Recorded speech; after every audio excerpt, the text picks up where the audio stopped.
এই যুদ্ধটা এই সরকারটা পরিচালনা করেছে। এই সরকারের লেজিটিমেসির বাইরে কাউকে স্বীকৃতি দেওয়া হয়নি।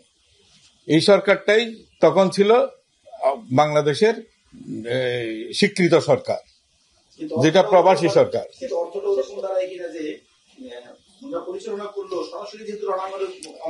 এটা হয় নাই, কারণ রণাঙ্গনটা ওনারা পরিচালনা করেছেন। তাইলে তো একই কথা আপনি সেক্টর কমান্ডারদের ব্যাপারেও বলতে পারেন। তারা কি যুদ্ধ করে নাই? যুদ্ধ ডিজাইন করেছে, যুদ্ধে কারা যাবে না যাবে সেটা পরিচালনা করেছে। ঠিক একই রকমের মুজিবনগর সরকার তো পুরো যুদ্ধটা পরিচালনা করেছে। মুক্তিযোদ্ধাদের জন্য রেশন কোথা থেকে আসবে, অস্ত্র কোথা থেকে আসবে, কি এগুলি সব এই সরকার করছে না। তো ফলে এইটা তো ঐতিহাসিক সত্য যে এই সরকার পুরো যুদ্ধটা পরিচালনা করেছে। তো এটা কেমন করে ইতিহাস পরিবর্তন করা যায়? এটা একটা মিসলিডিং হয়েছে নিউজ। এটা আমার মনে হচ্ছে যেন এটা সত্য হয় নাই। আমরা তো এখানে সুস্পষ্টভাবেই বলা আছে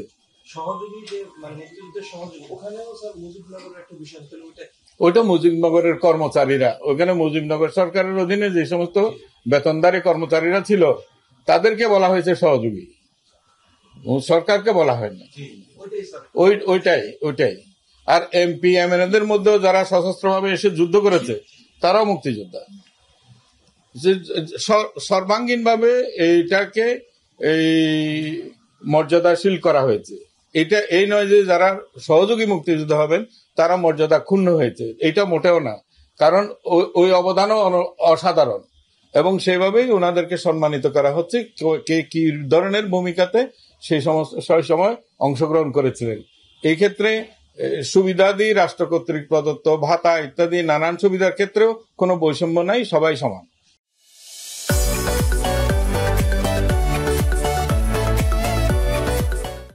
সমান একই।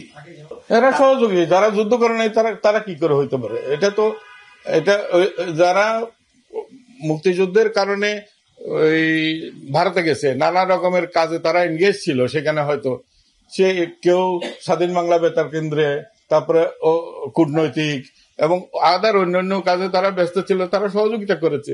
তারা তো রণাঙ্গনে এসে তো লড়াই করে নাই। আমি বলতে হচ্ছে মুক্তিযোদ্ধার সংগঠনগুলোর সাথে আমরা যখন অনেক কটা সিরিজ মিটিং করেছি এই সমস্ত সংগঠনগুলোর সাথে, তাদের সবারই দাবি এইটা শুধু আমরা নতুন করে প্রবর্তন করি নাই। এটা 72-তে ছিল, 72-এ ছিল, এই সেম এই যে সংজ্ঞাটা আমরা এখন দিলাম এইটা সেম ছিল।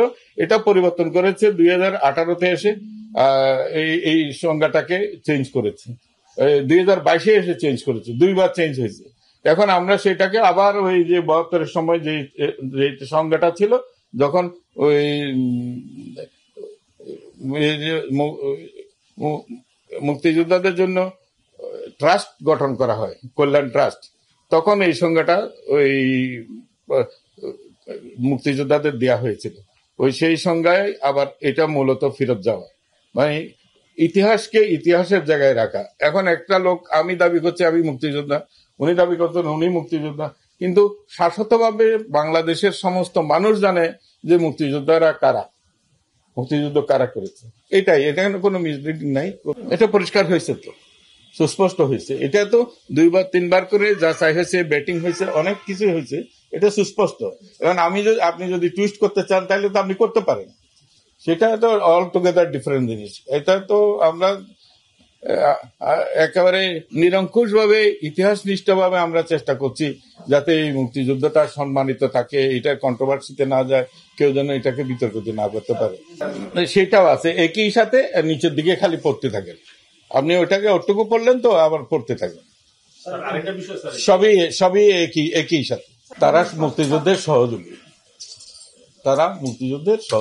তাদেরকে ডেজিগনেট করা হয়েছে, তারা মুক্তিযুদ্ধের সহযোগী অর্থ এই নয় যে তাদের স্ট্যাটাস খর্ব করা হয়েছে, তাদেরকে ওই অবদানেই তাদেরকে স্বীকৃতি দেওয়া হচ্ছে যে উনি গান করেছেন। এটা কম গৌরবের ব্যাপার না তো। ওইটাকে যুদ্ধের সময় কেউ রাইফেল নিয়ে মাঠে লড়াই করেছে, কেউ ওই গান, কবিতা, নাটক ইত্যাদি করেছে, কেউ ফুটবলও খেলেছেন, কেউ কূটনৈতিক কাজে ব্যস্ত ছিলেন, জনমত সংগঠনের কাজে ব্যস্ত ছিলেন, এবং আর কেউ ওই বিভিন্ন রাষ্ট্রের সাথে বাংলাদেশের মুক্তিযোদ্ধাদের জন্য অস্ত্র, অর্থ ইত্যাদি সংগ্রহের কাজে ব্যস্ত ছিলেন। তারা সবাই সহযোগিতা, তখন সবাইকে মুক্তিযোদ্ধা করে দেওয়া হয়েছে। আই ডোন্ট নো, এটা তারা করেছিল, তখনকার সরকার করেছিল, আমি তো ঠিক জানি না যে করেছিল। আমরা যখন মুক্তিযোদ্ধাদের যাচাই ইত্যাদির যখন প্রশ্ন আসলো, তখন মুক্তিযোদ্ধারা বললো এরা তো মুক্তিযোদ্ধা না। এটা ডিফারেন্স অফ ওপিনিয়ন পাওয়া গেল, এবং প্রায় সব সংগঠনেই বলল যে মুক্তিযোদ্ধার সংজ্ঞা আগে যেটা ছিল সেটাই সঠিক ছিল।